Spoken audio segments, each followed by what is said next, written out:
Hello दोस्तों, स्वागत है आपका अपने यूट्यूब चैनल पर। आज मैं लेकर आई हूँ राष्ट्रीय अंतर्राष्ट्रीय करंट अफेयर्स के 20 क्वेश्चन। अगर आपको वीडियो अच्छी लगती है तो चैनल को ज़रूर सब्सक्राइब कीजिए। बाकी जहाँ तक मुझे उम्मीद है ये क्वेश्चन आपके एग्ज़ाम में कुछ हद तक मददगार साबित ज़रूर होंगे, तो प्लीज़ चैनल को ज़रूर सब्सक्राइब कीजिए और कमेंट में बताइए आपको वीडियो कैसी लगी। तो चलिए हम डिस्कस करते हैं पहला क्वेश्चन नंबर 1।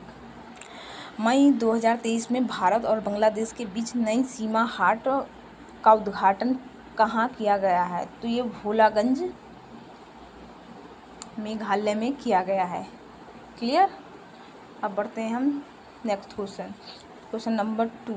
2023 में पहला खनन स्टार्टअप शिखर सम्मेलन कहाँ आयोजित होगा? तो ये दोस्तों मुंबई में आयोजित होगा। कुछ इसके मुख्य बिंदु हैं उन पर मैं बात कर लेते हैं।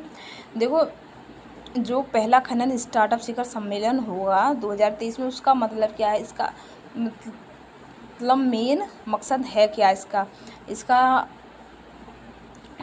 मेन पॉइंट है कि नवाचार और तकनीकों पर ध्यान केंद्रित करना इसका मेन उद्देश्य है। खनन स्टार्टअप शिखर सम्मेलन का इनोवेशन टेक्नोलॉजी पर ध्यान केंद्रित करना इसका मेन उद्देश्य है खनन स्टार्टअप शिखर सम्मेलन का। क्लियर। तो चलिए आगे बढ़ते हैं थर्ड क्वेश्चन पर। 2023 में 6वां भारतीय महासागर सम्मेलन कहाँ आयोजित किया जाएगा? तो ये दोस्तों ढाका में आयोजित किया जाएगा, बांग्लादेश में। क्लियर। अब बढ़ते हैं हम चौथे क्वेश्चन पर। सस्टेनेबल एविएशन फ्यूल का उपयोग कर कमर्शियल उड़ान का संचालन करने वाली भारत की पहली एयरलाइन कौन सी है? तो ये भारत की पहली कमर्शियल उड़ान संचालन करने वाली जो पहली एयरलाइन है ये विस्तारा है। ओके, तो हम इसके मुख्य बिंदु पर नज़र डालते हैं। विस्तारा बोइंग 787-9 ड्रीम लाइनर ने जेट 83% पारंपरिक जेट ईंधन के साथ 17% सेफ के मिक्सचर का उपयोग करके इंदिरा गांधी अंतर्राष्ट्रीय हवाई अड्डे दिल्ली से और शिवाजी महाराज अंतर्राष्ट्रीय हवाई अड्डे मुंबई तक उड़ान भरी है। क्लियर। एक बार हम और डिस्कस कर लेते हैं। जो विस्तारा बोइंग है, जो कमर्शियल उड़ान का इसका संचालन करने वाली भारत की पहली जो एयरलाइन है विस्तारा है। ठीक। विस्तारा बोइंग 787-9 ड्रीम लाइनर ने 83% पारंपरिक जेट ईंधन के साथ 17% सेफ के मिश्रण का उपयोग करके इंदिरा गांधी राष्ट्रीय हवाई अड्डे दिल्ली से छत्रपति शिवाजी महाराज अंतर्राष्ट्रीय हवाई अड्डे मुंबई तक उड़ान भरी है। क्लियर। अब बढ़ते हैं आगे। उम्मीद है आपको ये पॉइंट क्लियर हुए होंगे। अब बात करते हैं हम क्वेश्चन नंबर 5 की। क्वेश्चन नंबर 5 क्या कहता है? देखो, अंतर्राष्ट्रीय पादप स्वास्थ्य दिवस 2023 में कब मनाया जाता है? तो ये 12 मई को सेलिब्रेट किया जाता है। ठीक है। इसके मेन पॉइंट क्या है? संयुक्त राष्ट्र महासभा ने मार्च 2022 में पौधों की सुरक्षा मतलब प्रोटेक्शन के लिए और पौधों के स्वास्थ्य और प्लांट्स की हेल्थ की प्रोटेक्शन के लिए एक महत्वपूर्ण जागरूकता बढ़ाने के लिए 12 मई को अंतर्राष्ट्रीय मतलब इंटरनेशनल प्लांट हेल्थ मतलब जो प्लांट की हेल्थ डे सेलिब्रेट करने की घोषणा की। और जो इसकी थीम थी 2022 में, वो थीम थी plant health for environment protection. Clear ये पॉइंट। अब बढ़ते हैं आगे। Question number 6। फीवा पुरुष बास्केटबॉल विश्व कप की मेज़बानी 2027 में कौन सा देश करेगा? तो ये दोस्तों कतर करेगा। और इसके मुख्य बिंदु पर अगर हम बात करें तो ये जो इसका 20वां संस्करण है और 19वां संस्करण इसका 2023 में होगा। कहने का मतलब है जो 2017 में इसकी मेज़बानी फीफा पुरुष बास्केटबॉल की विश्व कप की जो मेज़बानी 2027 में करेगा कौन? कतर। क्लियर। और ये संस्करण कौन सा होगा? 20वां। लेकिन जो 19वां संस्करण होना है 2023 में, उसमें जो पार्टिसिपेट करेंगे, मतलब कौन से देश करेंगे, तो इसमें इंडोनेशिया, जापान, फिलीपींस ये देश पार्टिसिपेट करेंगे। और जो इसका गठन कब हुआ है? इसका गठन हुआ है 18 जून 1932 को, और इसका मुख्यालय जो है स्विट्ज़रलैंड में है। क्लियर।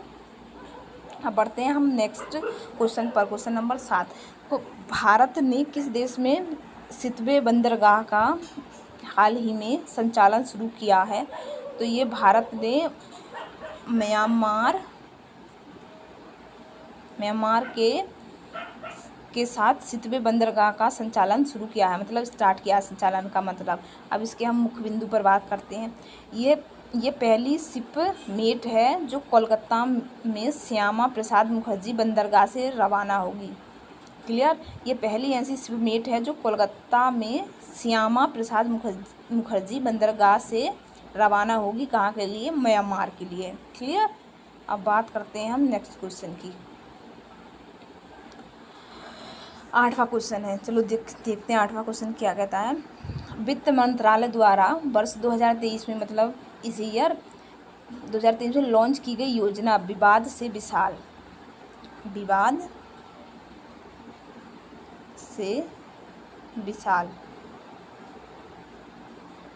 लॉन्च की है। फर्स्ट योजना है, ये किससे संबंधित है? तो ये दोस्तों सूक्ष्म, लघु और मध्यम उद्योगों से संबंधित है। क्लियर। इसके मेन पॉइंट जो मतलब इम्पोर्टेंट पॉइंट है, वित्त मंत्रालय ने MSME के तहत जो सूक्ष्म, लघु और मध्यम उद्योगों को सहायता प्रदान करने के लिए विवाद विश्वास फर्स्ट को राहत नामक एक कार्यक्रम शुरू किया गया है। तो इसमें राहत नामक एक कार्यक्रम शुरू किया गया है, तो उसी में इस योजना इसी से संबंधित है। ठीक है। अब बात करते हैं हम क्वेश्चन नंबर 9। क्वेश्चन नंबर 9 क्या कहता है? 17वें विश्व शतरंज चैंपियनशिप 2023 में आयोजित हुई है हाल ही में 2023 में। ओके। ये किसने जीती है? तो ये जीती है डिंग लिरेन ने, जो कि हैं चीन से। अब इसके हम कुछ इम्पोर्टेंट पॉइंट पर नज़र डालते हैं। आयोजन जो हुआ है, आयोजन स्थल इसका अस्ताना कजाकिस्तान में हुआ है, और ये विश्व के पहले शतरंज चैंपियन बने हैं। इम्पोर्टेंट पॉइंट है, यह विश्व के पहले शतरंज चैंपियन बने हैं। क्लियर। अब बात करते हैं हम क्वेश्चन नंबर 10 की। क्वेश्चन नंबर 10 क्या कहता है? नई दिल्ली के दिल्ली हाट में बाजरा अनुभव केंद्र, मतलब MEC का उद्घाटन किसने किया है? तो दोस्तों इसका उद्घाटन जो किया है PM नरेंद्र मोदी जी ने किया है। सॉरी, एक सेकेंड। PM मोदी जी ने किया है। क्लियर। अब इसके पीछे उद्देश्य क्या है, ये उद्घाटन क्या क्यों, इसके इम्पोर्टेंट पॉइंट पर हम नज़र डालते हैं। देखो, बाजरा अनुभव केंद्र स्थापित करने का मतलब है मोटे जो अनाज हैं हमारे देश में उनको बढ़ावा देना तथा लोगों को इन अनाजों के प्रति जागरूक करना तथा इनके फायदे बनाना। इसलिए ये दिल्ली हाट में बाजरा अनुभव केंद्र का उद्घाटन किया गया है, और ये उद्घाटन किया किसने? नरेंद्र मोदी जी ने किया है, जो कि भारत के प्रधानमंत्री हैं। क्लियर। तो देखो दोस्तों, हम जैसा कि जानते हैं हमारे जो एग्ज़ाम होते हैं UPSC, UPPCS या UKPSC या जो भी अदर स्टेट के एग्ज़ाम हैं, उनका करंट अफेयर्स का कितना मेजर रोल होता है हमारे एग्ज़ाम में, ये हम अच्छी तरह से जानते हैं। तो हमारी करंट अफेयर्स में अच्छी पकड़ होनी बहुत ज़रूरी है। क्लियर। तो अब देखो हम क्वेश्चन 11वां पढ़ते हैं। क्वेश्चन नंबर 11 क्या कहता है? 2011 में बंदरगाह, शिपिंग और जलमार्ग मंत्रालय द्वारा शुरू किए गए ग्रीन पोर्ट दिशा निर्देशों का नाम क्या है? दिशा निर्देशों का नाम क्या है? तो इसका नाम है हरित सागर।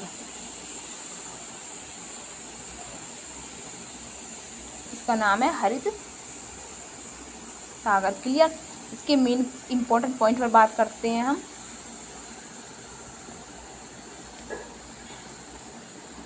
इसका आयोजन देखो दोस्तों दिल्ली में हुआ है और ये 13वां बंदरगाह मतलब 13 बंदरगाह और इसमें शामिल है। और इसका मेन एम क्या है, देखो हम इसके एम के बारे में बात करें तो एम इसका क्या है, कार्बन इमिशन को कम करना। कार्बन इमिशन को कम करना इसका मुख्य एम है। क्लियर। उम्मीद है आपके यहाँ तक क्वेश्चन समझ में आए होंगे। अब बात करते हैं हम क्वेश्चन नंबर 12।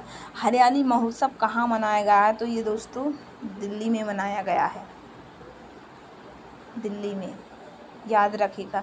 अब बात करते हैं हम क्वेश्चन नंबर 13। सागर परिक्रम 2.0 कहाँ स्टार्ट होगा, तो ये दोस्तों कर्नाटका में होगा स्टार्ट, कर्नाटका। क्लियर। अब बात करते हैं हम क्वेश्चन नंबर 14 की। क्वेश्चन नंबर 14 क्या, किस संगठन ने Bharat e mart portal launch किया है, तो ये लॉन्च किया है इंडिया पोस्ट ने, इंडिया पोस्ट ने। ओके।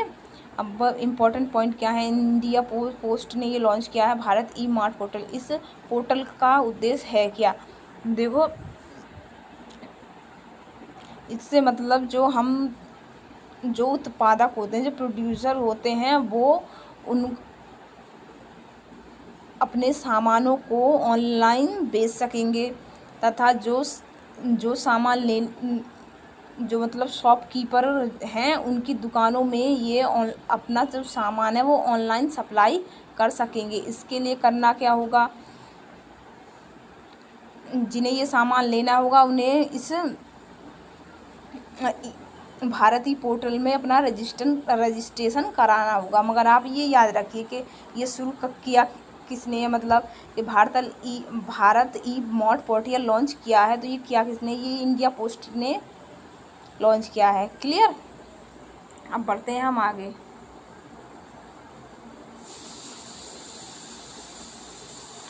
क्वेश्चन नंबर 15 स्किप हो गया है, इसके लिए मैं माफ़ी चाहती हूँ। अब बात करते हैं हम क्वेश्चन नंबर 16 की। क्वेश्चन नंबर 15 स्किप कर दिया था मैंने, तो ये टोटल क्वेश्चन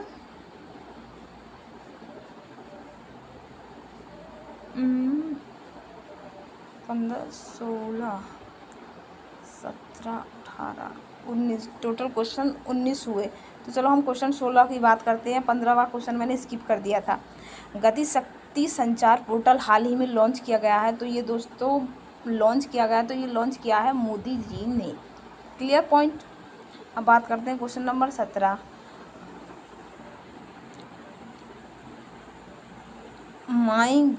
माई गवर्नमेंट मतलब मेरी सरकार पोर्टल लॉन्च किया गया, ये किस राज्य ने लॉन्च किया है, तो ये दोस्तों यूपी ने लॉन्च किया है। मतलब कहने का मतलब मेरा ये है माई गवर्नमेंट मतलब मेरी सरकार पोर्टल हाल ही में लॉन्च किया गया, तो ये किस राज्य ने लॉन्च किया है, यूपी ने लॉन्च किया है। Clear point. अब बात करते हैं हम दूसरे क्वेश्चन नंबर 18।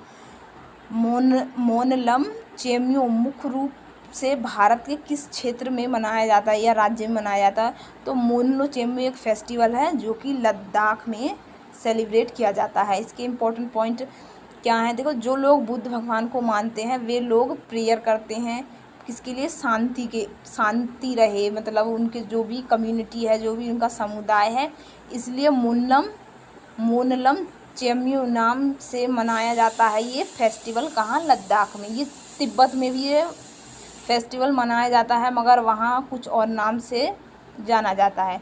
तो हमें बात भारत की याद रखनी है कि भारत में मोनलम चेम्यो मुख्य रूप से किस क्षेत्र या किस राज्य में मनाया जाता है, तो ये दोस्तों लद्दाख में मनाया जाता है। ठीक है। अब बात करते हैं हम क्वेश्चन नंबर 19 की।